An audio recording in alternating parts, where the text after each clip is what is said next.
नमस्कार जय जगन्नाथ संग माने आज मोर चिंगुड़ी झोल हवा मुझे चिंगुड़ी फ्राए करुच्ची गोल्डन होला पर्यंत चिंगुड़ी समस्त भाजी पारे एटा समस्त ही जଣା टिके फ्राए है पर मोर गोटे बालू को काट देछि बालू कला पर मु से कड़े रे आका मसला कस दे बोली भाबिले तापर हम टिके तेल पकला पर सेतिर म गोटा मसला ऐड कर देली तापर दर छेचा कर प्याज रखिली ताको ऐड कर देली तापर म गोल्डन होला पर्यंत से प्याज फ्राए कली तापर मोर पेस्ट बनैथिली अदा रसुण जीरा धनिया दालचीनी मोर पेस्ट बनैथिली ताको मु ऐड कर देली तापर डिफरेंट टाइप रो मसला ऐड कर देली तापर ताको टिके रेस्ट दे देबे रेस्ट देला परे 5 मिनिट रेस्ट दे देबे तापर देखंतु मु सिजे रखथिली आलू चिंगुड़ी जो फ्राई कर रखथिली ताको ऐड कर देली टिके 5 मिनिट कसला परे मोडी पानी दे देली पानी देला परे देखंतु हमर रेडी हो गला एठी चिंगुड़ी मसला चिंगुड़ी झोल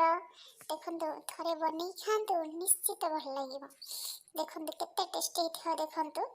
लाइक शेयर सब्सक्राइब निहाती कर देबे थैंक यू जय जगन्नाथ।